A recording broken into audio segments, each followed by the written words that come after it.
Happy New Year's Eve! Alright, so as I told you before in my last video, I'm about to prepare the Joumou soup, and I have a couple of pieces of the beef shank that I had mentioned before. So I'm about to wash them with lime. Okay, I'm going to be squeezing the juice before I use the lime to rub it against the meat. Alright, to give it that really acidic taste and remove the smell as well as the maybe not too really good taste of the beef. Alright, so I'm going to rub it, wash the meat. I always do wash my meat, and the way I do it, like you can see, I just have to rub it with the lime. Alright, also I'm gonna be removing whatever I feel don't belong there, such as these veins that you see here. I like to remove them.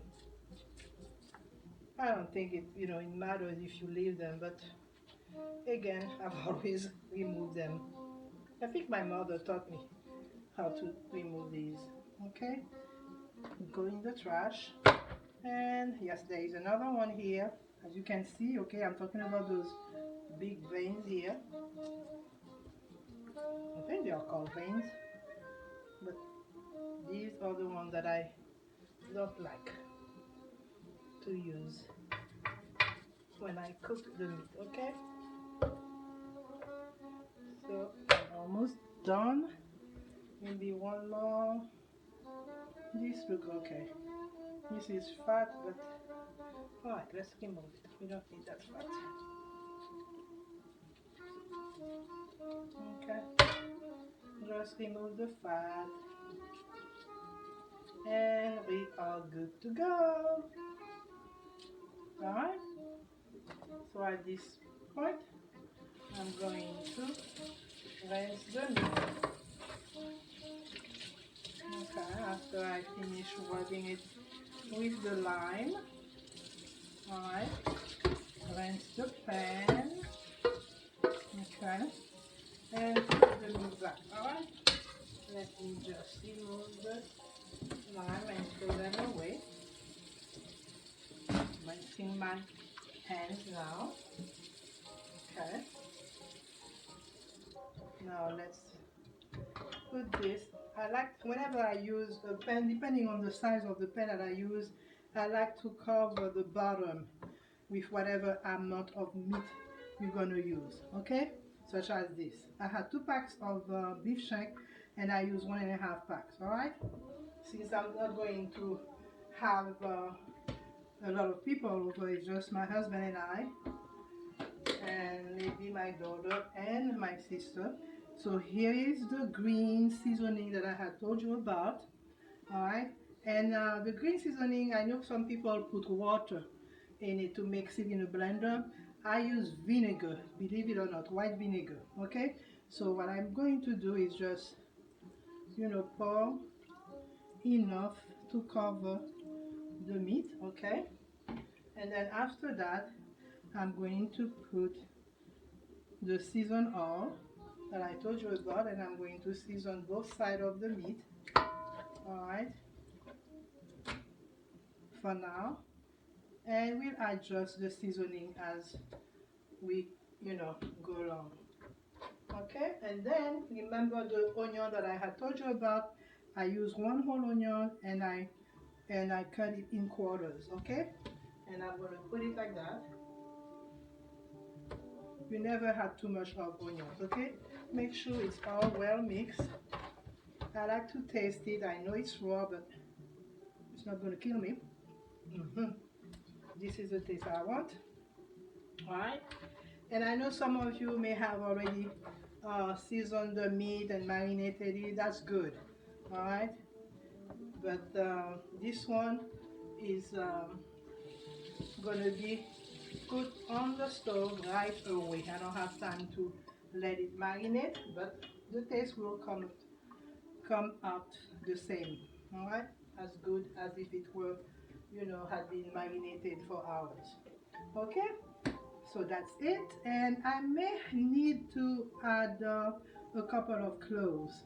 Even though I had some probably cloves in there, let me add some cloves uh, just to add flavor.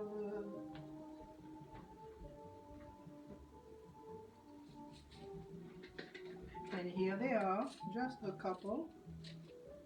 All right, not too much.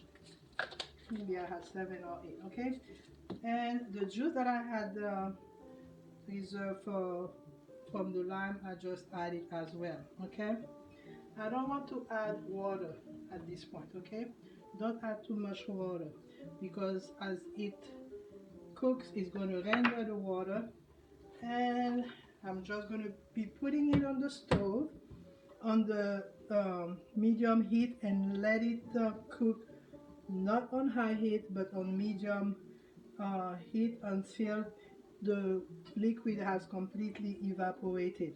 Okay, so I will see you. So you remember me telling you to boil the squash until it becomes tender.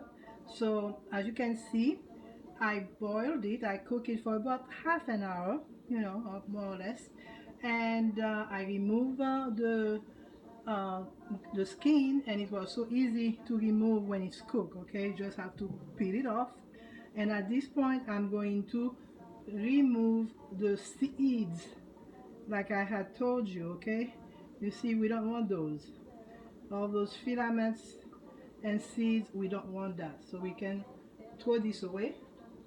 All right, we don't want to include the seeds nor the skin. If you have any bit of the green stuff, the skin, please get rid of it, because you don't want that aftertaste, you know, like a bitter aftertaste if you include the green skin. All right, be careful.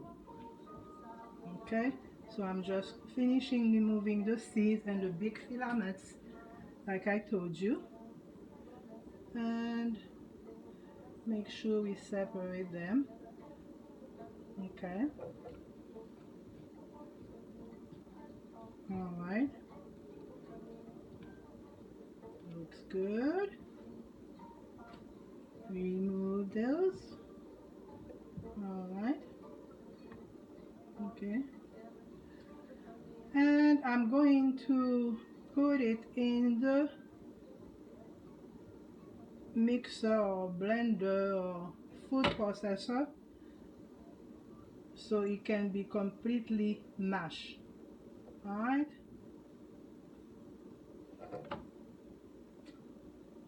you can put as much as you want. Okay, just make sure that I don't have any green stuff, like those little bit. I don't want them. It's gonna give you a very bitter taste. You don't want that. Okay, removing all those green stuff, any green color that you see, get rid of them. Okay, all right. Okay, and let me wash my hands.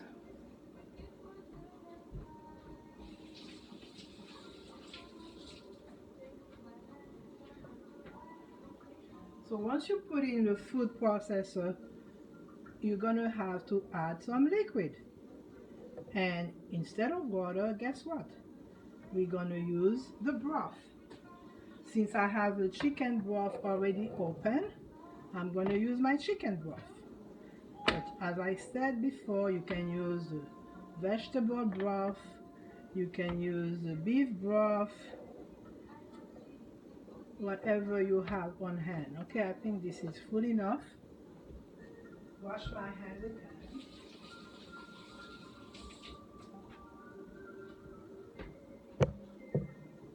And then add the broth. so it can be really well blended and all mashed to be ready for the soup when the meat is ready, when the vegetables are cooked and everything. Okay, so I'm going to put that in a mixer or on the machine to be blended. In the meantime, I just wanted you to look at the meat that is boiling away. Alright, you see all the water that it rendered, and I did not even have to add some water. Okay, so it's cooking very nicely, and I'm going to let it cook until it is very tender. Okay, it's still tough. I don't want it like that. Once it becomes tender, I'm going to brown the meat. Alright, and stay tuned. Alright guys, I just wanted to show you at what point I am with cooking the meat. Okay, it's almost ready. It is tender, but I'm going to let it cook further until the liquid is almost gone. Like I said, the idea is to brown the meat, so I don't want any liquid in it, and I may have to remove some of the liquid and set it aside if I want to brown the meat. Okay, in case it becomes really tender. Alright, and you see, like I said, all the water or the liquid is rendered. Another thing I wanted to show you, I thought I had thoroughly cooked the squash. As it turns out, when I look at it, as you can see, there are some, chunks of squash in it. I don't want that. I want it to be really smooth. This tells me that it wasn't wholly cooked. It wasn't, cooked completely. So I'm just adding a little bit of water to the chicken broth I already added to mix it with in the food processor. So I'm cooking it furthermore, and then I'm going to blend it again because we really want a smooth consistency appearance. Alright, not any chunks of squash. Okay, in case you have that, please cook it if it's not cooked, or just put it in the blender until it's completely smooth. Alright, and I will come back. In the meantime, I'm going to peel my vegetables to get ready. Okay, see you in a little while. Okay, so as you can see, the liquid has completely evaporated and I wanted to brown it. Alright, so let me add a little bit of broth at a time while I'm browning the meat on both sides. Okay, and it's almost like burn, and that's the way I want it, believe it or not. Okay, I really want it to be completely dark. Okay, so I'm turning it around. You see the color, very dark brown. Okay, and you see the pan. Okay, all right, so I'm going to really try to scrape the brown scrapes that you see at the bottom. Okay, that's what gives it the flavor, believe it or not. Okay, it might look like it's burned, but believe me, it's not. And I have it on kind of medium to low heat, and because the carrots take longer to cook, I'm adding the carrots. I'm going to add the vegetables one at a time, so every time that I add it, I'm going to stir it, and then by stirring it, it will pick up the flavor from the scraping at the bottom of the pan. Okay, I want everything to be browning. All right, very nice color. I love it. This is the way I want it, okay? Alright. I may have left it a little bit longer than I should have, but believe me, it's going to come up really good. Very tasty. Okay? So I have the carrots. They are well covered with the scraping, with the flavor. Wow, this is my kind of meat. Then I'm going to add the turnip. And as you can see, I did cut the carrots in slices. I used 3 carrots, by the way, in case you're wondering how many carrots. I used 3 carrots and I sliced them. And for the turnip, after I peel them, I cut them in quarters. Okay. Again, we're going to stir it so it can be well covered. Alright. Oh wow. I love that. This is so nice. And I'm going to do the same thing with the potatoes. Okay, I have a lot more potatoes. By the way, I use 1 medium-sized turnip, and I use about 4 small potatoes, which I cut also in quarters. I'm turning it, stirring it. You get the idea? You see how well covered they are. Okay, and we can add some more beef broth. I'm using the beef broth because I don't want it to be sticking in the pan. Okay. And at the same time, I want to taste it. This is so tasty. You know, just browning the meat, you know, let the liquid evaporate until you don't have that much liquid left, and then brown the meat makes a big difference. That's what gives the flavor, believe me, it really does. Okay, and I have the celery, which I slice. I use 1 long celery and I slice it, and also I had some leaves from the celery, which you can use in case you have some. Don't have to have it. And you keep stirring. Okay, stir, stir.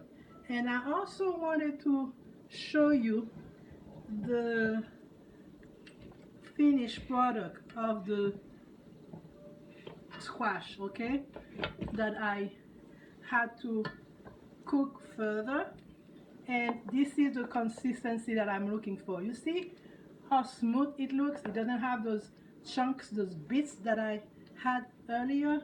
That's what you want. Okay, I had to use the blender because it mixes it so well. Okay, so we keep stirring it, and I have 1 more vegetable to add, and it's the cabbage.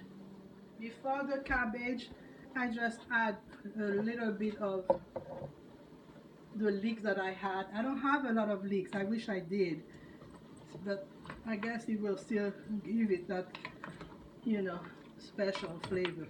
But if you have more leeks, you know, use a big chunk to add to your soup, to your dish.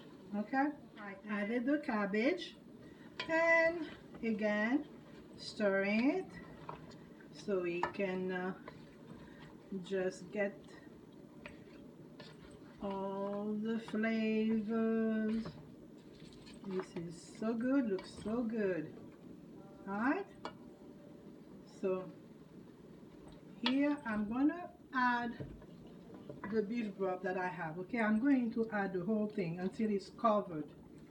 Alright, beef broth. Remember, I don't want to use water. If you don't have any beef broth, there is a substitute, the cubes, the bouillon cubes, that you can also use. Okay, so here you are. This is the beef broth, And I'm going to add the main ingredients, which is the squash. So I'm adding the squash. I want to add the whole thing. Very nice. This is so nice and smooth. Oh wow. Okay guys, let me use that longer. So I'm going to stir it. All right, look at my soup. It looks good already. All right, look at that.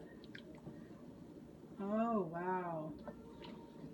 Doesn't it look good? Okay, let me taste this to see if it needs anything. Okay, I'm going to add my Worcestershire sauce. Worcestershire. Never can pronounce it. So I'm adding a few drops of Worcestershire sauce. This really enhances the flavor of any dish. I think I may have told you that before. Okay. I'll taste it again.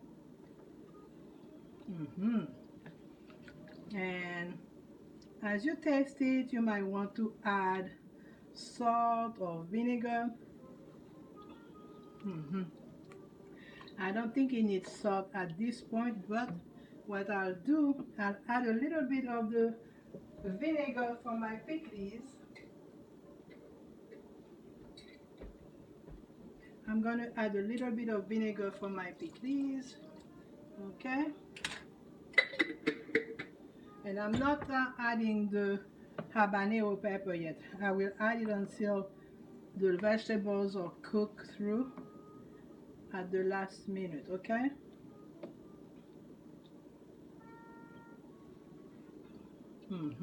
My goodness, this looks so good. This tastes so good. I feel like singing. All right, we are almost done. So as you can see, it looks so good. The vegetables are thoroughly cooked. Okay, and even though I did not mention it at the beginning, among my ingredients, I'm gonna add a teaspoonful of sugar. Okay, all right, and then guess what? Bacon. I don't have any ham. I know some of you might use ham for enhanced flavor, but bacon does the same kind of job, and it will enhance again the flavor. So I did cut some bacon. I have maybe a quarter slice that I cut up, and I'm gonna just spread it out in my soup. And this is the secret ingredients. You would not believe how much flavor the bacon, or if you have ham, will give to the soup. And finally, we have to have our pasta. Don't forget the pasta, whatever pasta you have, especially spaghetti. In this case, I have elbows. And make sure you don't put too much pasta, because if you do, you're going to get such a thick soup that you won't be able to really eat it. Alright, so I just have a handful of elbow macaroni or pasta, and then some spaghetti, which I cut in half. Okay, you don't really need a lot. Alright, I'm just going to let it cook. Okay, it really looks good, guys, and it just tastes good. Oh my goodness. This is so good. So I'm going to tell you about the history behind the soup Joumou. It seems that, of course, some of you may know, we were a French colony, okay, in the 17th, 18th century. And from what I know, or what I read, the slaves used to make soup for their masters. And they will grow the squash, and make soup out of the squash soup for the master, but they were not allowed to eat the soup themselves. So when we had the revolution in 1804, we finally, or the slaves, I should say, were finally able to cook the soup and eat them. And this is, because of independence in 1804. I added a few pieces of bacon and as well as a teaspoonful of sugar. And then I added my pasta. In this case, I had elbows, pasta, and spaghetti. And again, you don't want to put too much pasta because you don't really want it to be too thick, okay? And this consistency, and of course, as you can see, my habanero pepper that I added at the last minute, okay? When you add the habanero pepper, you don't want to pierce it. You don't want to stir it too much because you don't want it to be too spicy. All right, so this is the consistency of my soup and it tastes really good, guys. Happy New Year. And I think I was probably cut when I was telling you about the story behind the soup Joumou being eaten in a lot of Haitian households on January the 1st. From what I read, it seems that as the history goes, when we were a French colony, the slaves used to grow the squash on the land, on the master's land, and cook or make the Joumou soup, the squash soup, for the masters. But they were not allowed to eat the squash soup themselves. So when we finally declared our independence in 1804, they decided to to have the Joumou soup January 1st, which is the feast when we celebrate our independence, which happened in 1804. So every January 1st we celebrate our independence by eating soup, just in remembrance of the slaves who, won over Napoleon Bonaparte's troops, who conquered the French, and we became the first black republic in the whole wide world. Again, it's a very good thing to know about us, and I hope you enjoy my soup. Happy New Year, everyone. Love you guys. Enjoy. Bye-bye. Haïti, alam kontan wè Haïtien mes frères, ou j'emte envie wèn Depuis aéroport, moi senti me transformé Radio, télévision, journaliste, tout de vide rencontré Yo sorti tout